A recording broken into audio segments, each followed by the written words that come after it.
ಕಾಂಗ್ರೆಸ್ ಸರ್ಕಾರಕ್ಕೆ ಮತ್ತು ರಾಜ್ಯದ ಮುಖ್ಯಮಂತ್ರಿಗಳು ಸಿದ್ದರಾಮಯ್ಯನವರಿಗೆ ಈ ನಾಡಿನ ರೈತರ ಬಗ್ಗೆ ಕಿಂಚಿತ್ತೂ ಕೂಡ ಕಾಳಜಿ ಇಲ್ಲ. ಮುಖ್ಯಮಂತ್ರಿಗಳಿಗೆ ಈ ನಾಡಿನ ರೈತರ ಬಗ್ಗೆ ತಾತ್ಸಾರ, ಅದು ಯಾಕೋ ಏನಂತೂ ನಮಗಂತೂ ಗೊತ್ತಿಲ್ಲ.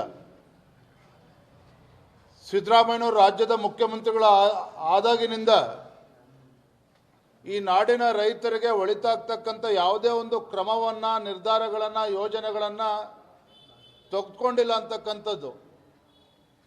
ನೋಡಿ, ಹಿಂದೆ ಭಾರತೀಯ ಜನತಾ ಪಾರ್ಟಿ ಸರ್ಕಾರ ಇದ್ದಾಗ, ಯಡಿಯೂರಪ್ಪನವರು ರಾಜ್ಯದ ಮುಖ್ಯಮಂತ್ರಿಗಳಿದ್ದಾಗ ನಮಗೆ ಗೊತ್ತಿದೆ. ಯಡಿಯೂರಪ್ಪನವರು ಅಂತೇಳಿದ್ರೆ ರೈತ ನಾಯಕರು ಅಂತೇಳಿ ಇವತ್ತು ಕೂಡ ಜನ ನೆನಪು ಮಾಡ್ಕೊಳ್ತಾರೆ. ಯಡಿಯೂರಪ್ಪನವರು ಮುಖ್ಯಮಂತ್ರಿಗಳಿದ್ದಾಗ, ಬಿಜೆಪಿ ಸರ್ಕಾರ ಇದ್ದಾಗ ಕಾಪು ದಾಸ್ತಾನು ಅಂತ ಹೇಳಿದ್ರೆ ಬಫರ್ ಸ್ಟಾಕ್ ಅಂತ ನಾವೇನು ಹೇಳ್ತೇವೆ. ಹಿಂದೆ ಬಿಜೆಪಿ ಸರ್ಕಾರ ಇದ್ದಾಗ 1000 ಕೋಟಿ ರೂಪಾಯಿಗಳನ್ನು ನೀಡ್ತಾ ಇತ್ತು.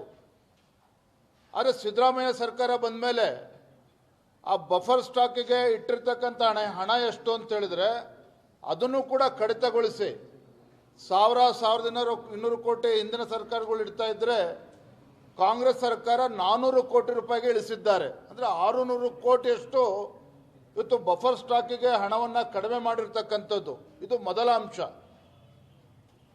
ಮತ್ತು ಮುಂಗಾರು ಭಾಳ ಅರ್ಲಿ ಪ್ರಾರಂಭ ಆಗಿದೆ, ಬಿತ್ತನೆ ಬೇಗ ಪ್ರಾರಂಭ ಆಗ್ತದೆ. ಈ ಅರಿವು ರಾಜ್ಯ ಸರ್ಕಾರಕ್ಕೆ ಮತ್ತು ಕೃಷಿ ಸಚಿವರಿಗೆ ಇರಬೇಕಾಗಿತ್ತು. ಮತ್ತು ಇಡೀ ರಾಜ್ಯದಲ್ಲಿ ಒಂದೇ ಸಮಯಕ್ಕೆ ಏನು ಬಿತ್ತನೆಯನ್ನು ಮಾಡೋದಿಲ್ಲ.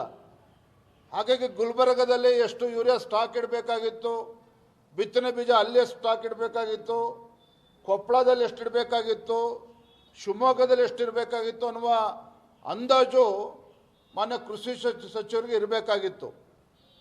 ಹೆಚ್ಚು ಬಿತ್ತನೆ ಮಾಡ್ತಾ ಇದ್ದಾರೆ ಈ ಬಾರಿ ರೈತರು ಅಂತ ಹೇಳಿದರೆ ಅದಕ್ಕೆ ಅಗತ್ಯಕ್ಕೆ ಹೆಚ್ಚು ಯೂರಿಯಾ ಬೇಕಾಗಿತ್ತು ಅಂತ ಹೇಳಿದ್ರೆ ಈಗ ಕೇಂದ್ರ ಸರ್ಕಾರಕ್ಕೆ ಪತ್ರ ಬರೆಯೋದಲ್ಲ, ಮುಂಚಿತವಾಗೇ ಇದ್ರ ಬಗ್ಗೆ ಚರ್ಚೆ ಮಾಡಿ ಇಲಾಖೆ ತೀರ್ಮಾನ ತೆಗೆದುಕೊಂಡು ಮುಂಚಿತವಾಗಿ ಕೇಂದ್ರ ಸರ್ಕಾರಕ್ಕೆ ಮನವಿ ಮಾಡಬೇಕಾಗಿತ್ತು. ಅದನ್ನು ಕೂಡ ಮಾಡಲಿಲ್ಲ. ಮತ್ತು ಯೂರಿಯಾ ಗೊಬ್ಬರ ಪರ್ಯಾಯವಾಗಿ ನ್ಯಾನೋ ಗೊಬ್ಬರದ ಬಳಕೆ ಬಗ್ಗೆ ರೈತರಿಗೆ ಅದ್ರ ಬಗ್ಗೆ ಬೆಳಕನ್ನು ಚೆಲ್ತಕ್ಕಂಥದ್ದು, ಅದ್ರ ಬಗ್ಗೆ ಮಾಹಿತಿಗಳನ್ನು ನೀಡ್ತಕ್ಕಂಥದ್ದು, ಉತ್ತೇಜನ ನೀಡ್ತಕ್ಕಂಥದ್ದು ಯಾರು ಮಾಡಬೇಕು? ಅದಕ್ಕೂ ನರೇಂದ್ರ ಮೋದಿಜಿಯವರು ಬರಬೇಕಾ, ಕೇಂದ್ರ ಸರ್ಕಾರ ಬರಬೇಕಾ? ಇದೆಲ್ಲವೂ ಕೂಡ ರಾಜ್ಯ ಸರ್ಕಾರದ ಕರ್ತವ್ಯ.